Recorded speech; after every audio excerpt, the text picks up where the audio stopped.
Ever wonder why your AI assistant sometimes writes code in a language it's not great at? Like, why does it struggle with C++ when it's supposed to be a super smart coder? Well, researchers are tackling this problem, and the solution involves some pretty cool science about how AI actually thinks when it generates code. Let's start with the basics.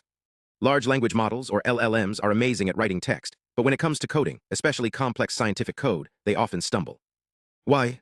Because most of the data these models are trained on doesn't have enough examples of low-level languages like C++ or CUDA.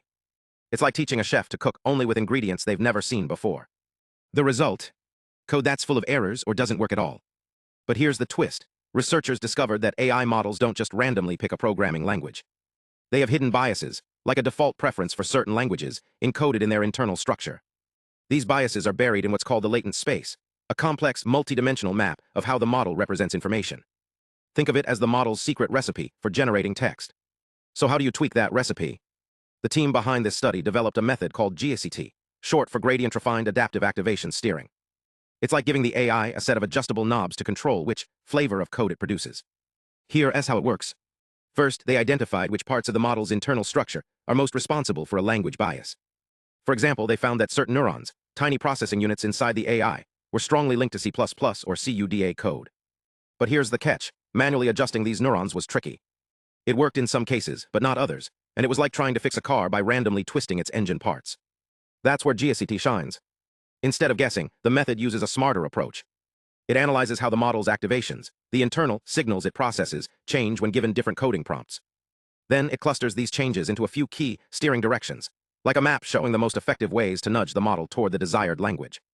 Here's the magic. For each layer of the AI's processing pipeline, they train a lightweight probe that learns to apply these steering directions in real time. It's like having a tiny assistant at each stage of the model's thinking process, making sure it stays on track. And the results? In one test, this method boosted the model's accuracy in generating C++ code by 15%. And in the early layers of the model, the improvement was even more dramatic, up by 61.5%. But why does this matter? Well, scientific computing relies heavily on languages like C++ for performance-critical tasks. If AI can reliably generate correct, efficient code in these languages, it could revolutionize fields from physics simulations to drug discovery.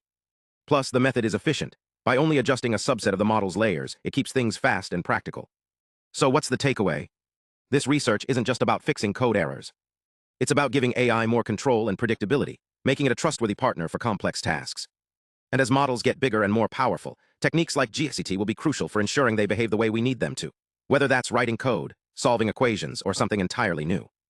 But here's the thing. AI models aren't just randomly churning out code. They have preferences. Take Llama 3370B Instruct or QN2, 5Coder 32B Instruct. These models favor Python and Julia, but Java and C++. They're like afterthoughts. Why? It all comes down to training data. Python's simple syntax and massive community made it a star student in the AI's education, while C++ complexity left it playing catch-up. It's like teaching a kid to read. They'll master the alphabet before tackling Shakespeare. But how do researchers see what these models are thinking? Enter activation maps, the AI equivalent of a brain scan. Imagine shining a flashlight on different parts of the model's neural network. When it generates code, certain neurons light up, revealing which parts of the network are focused on specific tasks. In one experiment, a red circle highlighted the neuron most active for C++ code, giving us a sneak peek into the model's internal logic. It's like watching a musician's fingers move across a piano. Each note, or neuron, has a purpose. Now here's where it gets really cool. Researchers are building tools to guide these models. Think of steering vectors as GPS coordinates for AI.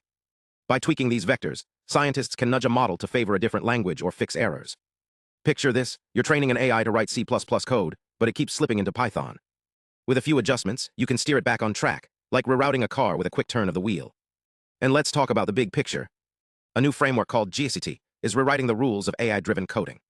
Designed for high-performance computing, it generates reliable C++ code for complex tasks, like simulating fluid dynamics or solving quantum physics problems. Why C++? Because it's the workhorse of scientific computing, fast and precise. GACT doesn't just write code. It bridges the gap between abstract ideas and real-world solutions. But here's the kicker, this isn't magic. It's math. Algorithms like the Gauss-Seidel method, think of them as step-by-step puzzles, help the AI refine its calculations.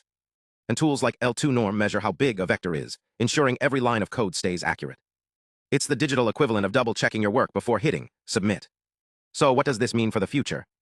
These discoveries aren't just about better code. They're about understanding how AI learns, adapts, and even thinks. Whether it's steering a model toward a specific language or unleashing it on physics problems, we're witnessing a new era where